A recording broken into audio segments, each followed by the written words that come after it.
سب سے زیادہ ان کو کیا چیز اریٹیٹ کرتی تھی جس سے وہ اس ملک کے حالات یا پریشان تھے بہت زیادہ، اگر میں آپ سے پوچھوں تو؟ سب سے زیادہ جو انہیں اریٹیٹ کرتی تھی کہ وہ امت مسلمہ کا اپنے آقا و مولا سے اظہار وفا سینہ کھول کے نہ کرنا. وہ کہتے تھے کہ جب بھی ہم حضور کی ذات کو دیکھتے ہیں، ان کی دی ہوئی شریعت کو دیکھتے ہیں، تو وہ یورپ کی اینکوں سے کیوں دیکھتے ہیں. وہ کہتے تھے اسلام کو اسلام کے مزاج کے مطابق بیان کیا جائے، اور یہی ان کی خاصیت تھی جو انہوں نے کیا، اور قوم نے ان کو قبول کیا، امت نے انہیں قبول کیا، اور ان کی وہ سب سے نکھر کے آئے کہ وہ اس بات کو اس کے مزاج کے مطابق تشریح کرتے تھے اور لے کر چلتے تھے. وہ کہتے تھے یہ فلسفہ، یہ ساری چیزیں بعد میں ہیں، حضور کی ذات پر پوری امت کی آنکھ بند ہونی چاہیے، یہی کائنات کا ہمارے لیے محور اور مرکز ہونی چاہیے. اچھا، یہ ان کا بڑا ایک ووکل سٹینڈ ہوتا تھا، وہ بالکل پرواہ نہیں کرتے تھے. پریشر بھی حکومت کے بہت زیادہ پڑتے ہوں گے، تو اس کا آپ بھی ان کے ساتھ تھے تو ظاہر ہے آپ بھی اس کو فیس کرتے ہوں گے. اس پریشر سے نکلنے کے لیے یا اس چیز کو، سچویشن کو ہینڈل کرنے کے لیے کیا کرتے تھے؟ کوئی خاص دعائیں صرف مانگتے ایک تھے؟ لمبا ایک دعائیں مانگتے ہوں گے وہ، صاحب ظاہر ہے ان کی دعائیں تھیں، سحر گاہی تو ان کے لیے کمال تھا. لیکن جو دعا وہ اکثر کرتے تھے نا، کوئی بھی کتنی بڑی پریشانی کی بات آ کے بتاتا تھا کہ حضرت یہ ہونے والا ہے، تو وہ کہتے تھے بچے لگ دے نہیں آ رہا ہے پنجابی مطلب، اور جلیا چھاڑ یہ بھی کوئی گل ہے. مطلب اس سے زیادہ وہ اس بات کو اہمیت نہیں دیتے تھے، بلکہ ان کی محفل میں کوئی بزدل بن کے آتا تو وہ دلیر ہو کے جاتا، اور کوئی بھی بزدلی والی بات آتی تو وہ اس کو دلیر بنا کے بھیجتے. فیض آباد میں مجھے ایک ایسا فون آیا جس نے مجھے ہلا دیا اندر سے. مجھے کہا کہ جناب آپ کو یوں کر دیں گے، آپ کو وہ کر دیں گے. میں بھاگتا نا ان کے خیمے میں گیا، کونیاں دھو رہے تھے اس ٹائم، وضو کر رہے تھے، کونیوں میں پانی ڈال رہے تھے. تو مجھے دیکھا اور میری شکل دیکھی نا تو پہچان جاتے ہیں صاحب ظاہر آخر. تو مجھے دیکھا تو کہنے لگے کیا ہوا ہے؟ میں نے کہا جی ایسے دے. کہتے ہیں جلیا یہ بھی کوئی گل ہے، جدو اسی کہنے حضور دے نا تے مرن آئے بیٹھے تو کدوں مرنا، آج موقع مل جاوے تو اس تو بعد بات. تو میں باہر نکلا، مجھے ایسے لگتا تھا میں دو عالم سے ٹکرا جاؤں گا. مجھے یقین جانے صرف ان کی اتنی سی بات کے بعد مجھے یہ حوصلہ مل گیا کہ ایسے لگتا تھا دو عالم سے ٹکرا. اور کوئی بھی بات ان کی محفل میں چھوٹی کرتا، گری ہوئی کرتا یا بزدلی والی بات کرتا، اس کو دلیری کی باتیں سناتے، اس کو دلیری کی باتیں سناتے. اور وہ جو دلیری آپ نے ان کی گفتگو سے سنی ہے وہی دلیری ہے، اور جو ان کے آپ نے اعمال سے دیکھا ہے اور ان کے کام سے دیکھا ہے وہ دلیری. آپ کی انہوں نے پرورش کی، پورا آپ کو سب کچھ سکھایا، آپ نے انہی سے سارا علم سیکھا. شعر وہ بڑے پڑھتے تھے، آپ کے ساتھ بھی کبھی اس طرح کی کوئی انہوں نے ہوتا تھا مقابلہ؟ جی میرے ساتھ ایک میں نے علامہ اقبال کا شعر پڑھا، اس کے اندر میں نے اضافت غلط کر دی. میں نے جان بوجھ کے غلط کر دی؟ نہیں، میں ویسے بول جی میرے علم میں نہیں تھی یہ بات. میں نے تو اپنے طور پر میں نے کہا جی میں نے یہ شعر یاد کیا ہے، تو یہ شعر میں نے اضافت غلط کی. رقابت علم و عرفاں ہے تو میں نے رقابت علم و عرفاں کہہ دیا. تو کہنے لگے اے طفل تب سے شوق ہم آغوشی ہے ہمیں، جب کہ تجھے رکھتا تھا گہوارہ کنار میں.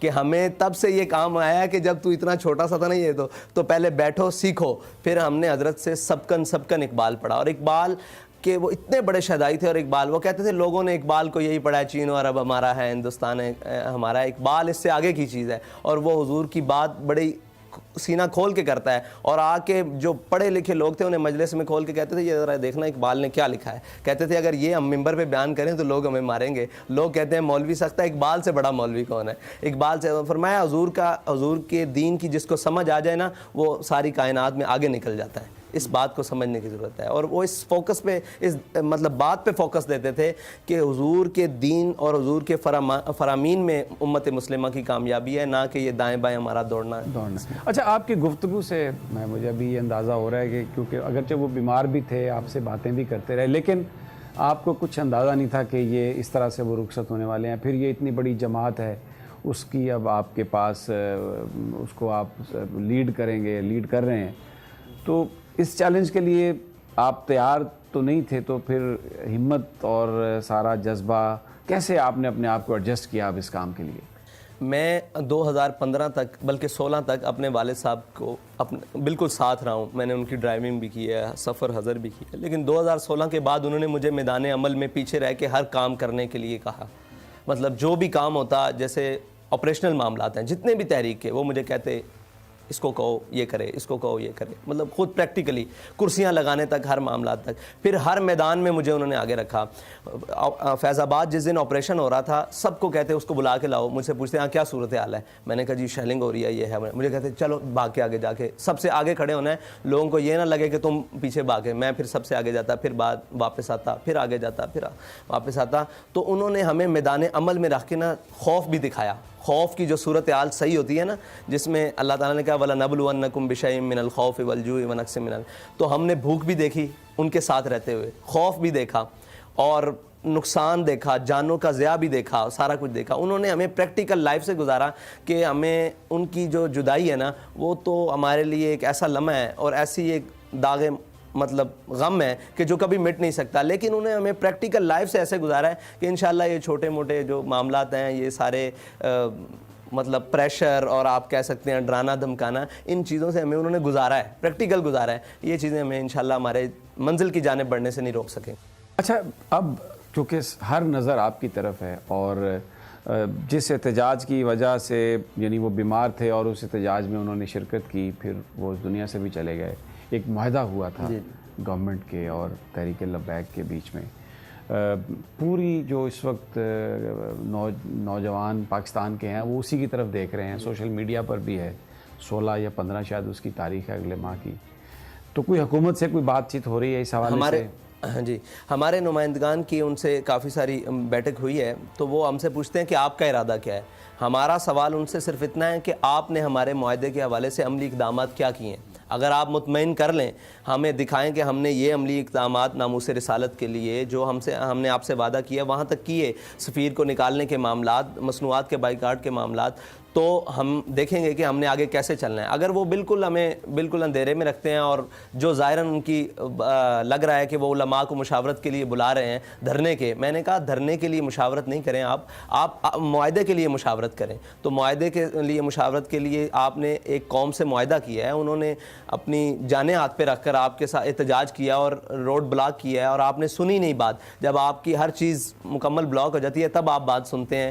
تو ہم ابھی بھی خواہش کرتے ہیں کہ وہ ہماری بات پہلے سنیں. ابھی ان کے پاس وقت ہے, 1 ماہ کا وقت ہے, اس کے اوپر عملی اقدامات نہ کریں. اگر نہیں کریں گے تو پھر ہمارے والد صاحب کی سنت ہمارے سامنے بالکل واضح طور پر موجود ہے, ہم اسی ٹریک پر چلیں گے.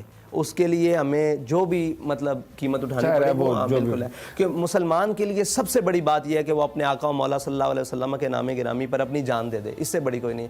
آپ دیکھیں کہ ایک عالم ہو, ایک مذہبی آدمی ہو, اس کا سٹانس بھی ناموس رسالت پر وہی ہوتا ہے, اور ایک جس نے کبھی مسجد کی طرف منہ بھی نہ کیا وہ, اس کا سٹانس بھی ایک ہوتا ہے. کیونکہ علامہ اقبال کہہ گیا کہ وہ فاقہ کش جو موت سے ڈرتا نہیں ذرا, روح محمد اس کے بدل. یہ روح محمد ہے, حضور کی ذات جو ہے نا, یہ روح محمد ہے. اس کی ان کی ناموس اور ختم نبوت کے اوپر جو بھی کوئی معاملہ ہوگا نا, یہ امت کھڑی ہوگی, اور امت کا اکٹھا ہونے کا سبب بھی یہی ہے. ورنہ علامہ خادم حسین رضوی نے نہ پیسے بانٹے ہیں, نہ کوئی اور معاملات کیے ہیں, نہ جائیدادیں ان کے پاس تھیں, نہ کوئی ایسی چیزیں تھیں. انہوں نے حضور کی بات کی, اور وہ روح جو ہے نا, روح محمد, وہ امت کے دلوں میں دماغوں میں دوبارہ پھونکی ہے, تو امت دوبارہ اکٹھی ہوگی. اور اس سٹانس کے لیے انشاءاللہ ہم آخری حد تک جانے کے لیے تیار ہیں. ہم حکومت ہمارے ساتھ معاہدہ کرے جو اس نے بات کی, اگر نہیں کرے گی تو پھر ہمارے پاس دوسرا راستہ ہے جو ہمارا قانونی آئینی سارے حق ہیں. سبسکرائب کریں اور بیل دبائیں تاکہ کوئی خبر رہ نہ جائے.